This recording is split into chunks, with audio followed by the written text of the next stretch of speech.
Assalamualaikum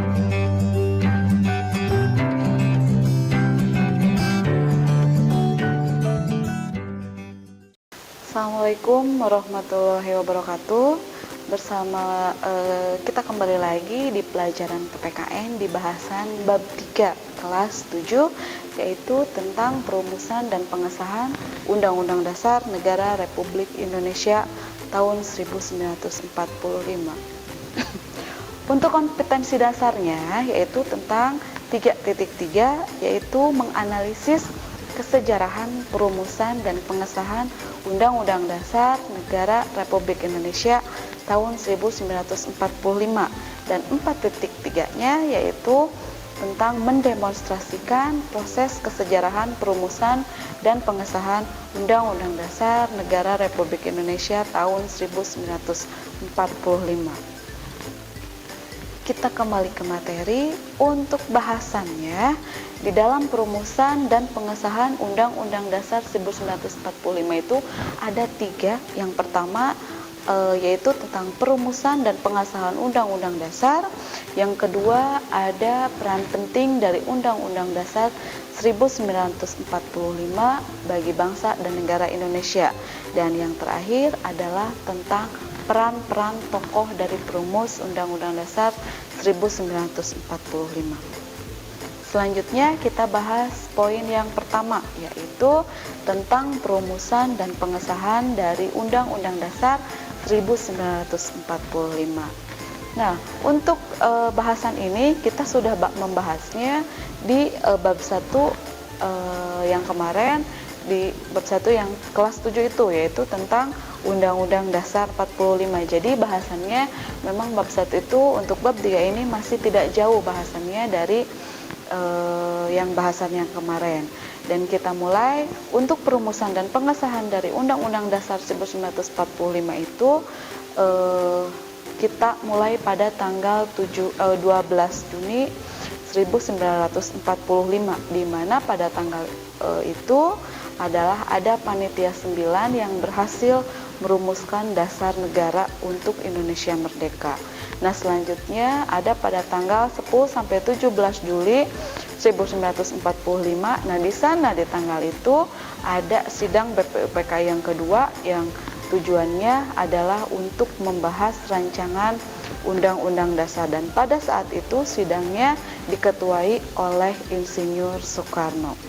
Selanjutnya ada pada tanggal 11 Juli 1945 itu dibentuknya Panitia Perancang Undang-Undang Dasar.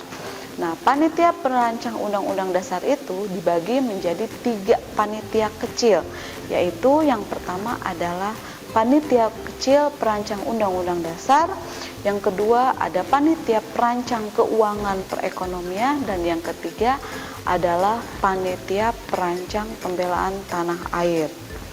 Selanjutnya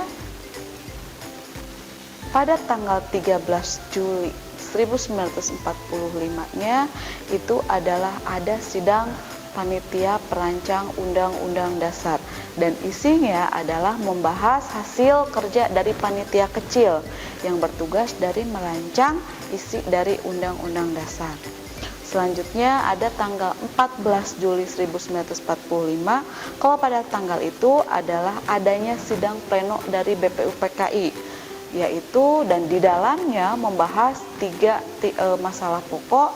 Yang pertama adalah tentang pernyataan Indonesia merdeka, terus ada pembukaan Undang-Undang Dasar, dan yang ketiga ada tentang batang tubuh Undang-Undang Dasar. Selanjutnya pada tanggal 15 sampai 16 Juli 1945 itu ada sidang Panitia Perancang Undang-Undang Dasar, dan isinya di dalam sidang itu adalah menyusun Undang-Undang Dasar berdasarkan hasil dari kerja Panitia Perancang Undang-Undang Dasar itu sendiri. Dan selanjutnya pada tanggal 17 Juli 1945 adanya melaporkan tentang hasil kerja dari penyusunan Undang-Undang Dasar, dan juga laporan itu diterima di dalam sidang pleno BPUPKI. Nah, untuk di bulan Agustusnya kita mulai di tanggal 7 Agustus 1945. Dan pada tanggal itu adalah BPUPKI dibubarkan dan dibentuklah yaitu PPKI atau Panitia Persiapan Kemerdekaan dari Indonesia. Dan alasan BPUPKI pada saat itu dibubarkan karena BPUPKI telah menyelesaikan tugas dan tanggung jawabnya dalam menyelidiki usaha-usaha yang diperlukan dalam rangka untuk persiapan kemerdekaan Indonesia. Nah, kita bahas PPKI. Untuk tugas PPKI itu sendiri adalah meresmikan dan pembukaan Undang-Undang Dasar 1945 dan juga mempersiapkan pemindahan kekuasaan dari pemerintah Jepang kepada bangsa Indonesia. Terus pada tanggal 18 Agustus 1945 atau sehari setelah kita memproklamasikan kemerdekaan kita. Nah, di tanggal 18 Agustus itu adanya sidang PPKI. Jadi, di dalam sidang PPKI itu kita menghasilkan 3 poin-poin penting. Yang pertama adalah menetapkan dan mengesahkan Undang-Undang Dasar 1945, terus memilih dan mengangkat Insinyur Soekarno sebagai presiden dan juga Muhammad Hatta sebagai wakil presiden, dan yang ketiga adalah membentuk KNIP atau Komisi Nasional Indonesia Pusat. Selanjutnya, arti penting dari Undang-Undang Dasar 1945 bagi Indonesia. Jadi, dari Undang-Undang Dasar 1945 itu mempunyai arti yang sangat penting sekali untuk Indonesia karena merupakan mempunyai aturan dasar dari kehidupan berbangsa di Indonesia dan kedudukannya sebagai hukum yang paling tinggi atau hukum yang paling tertinggi di negara kita, dan di sana merupakan sumber legitimasi karena merupakan ladas atau dasar sumber-sumber peraturan perundang-undangan di bawahnya. Dan selanjutnya yang ketiga adalah peran-peran dari tokoh-tokoh perumus Undang-Undang Dasar 1945. Yang pertama adalah dari peran dari Insinyur Soekarno.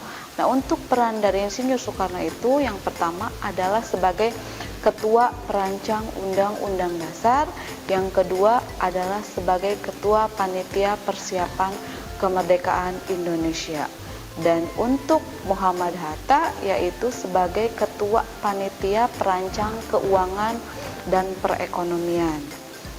Selanjutnya ada Adikusumo Cokro Sujoso. Nah, ini adalah perannya adalah sebagai Ketua Perancang Pembelaan Tanah Air. Sedangkan Mr. Supomo, dokter atau Profesor Dr. Mr. Supomo itu adalah sebagai Ketua Panitia Kecil dari Perancang Undang-Undang Dasar dan juga sebagai anggota tim dari penghalus bahasa dari Undang-Undang Dasar. Nah, di dalam Undang-Undang Dasar itu atau dari tokoh-tokoh itu kita bisa ambil atau nilai-nilai yang kita bisa ambil dari para penyusun Undang-Undang Dasar. Yang pertama adalah ada nilai tanpa pamrih. Mereka tanpa pamrih mengeluarkan idenya atau mengeluarkan tenaganya untuk menyusun undang-undang, dan itu adalah merupakan untuk pondasi bagi negara kita. Yang selanjutnya ada juga nilai-nilai yang kedua, ada tak kenal lelah, ada juga nilai pantang menyerah, dan yang terakhir adalah musyawarah mufakat. Ada juga dari nilai-nilainya menghargai dari para pendapat orang lain, terus ada rela berkorban, ada juga keberanian, dan yang terakhir adalah tentu saja dari semua itu adalah untuk mengutamakan persatuan dan kesatuan bangsa. Itu untuk materi bab 3. Kita cukupkan sekian. Assalamualaikum warahmatullahi wabarakatuh. Kunjungi sosial media lainnya seperti website kami di pkbmalfata.com, Facebook PKB Malfata Manunjaya, Instagram PKB Malfata Official. Dan terima kasih telah klik video ini. Jangan lupa like, comment, share, dan subscribe untuk menunjukkan dukungan kamu terhadap channel ini. Enjoy the video, PKB Malfata.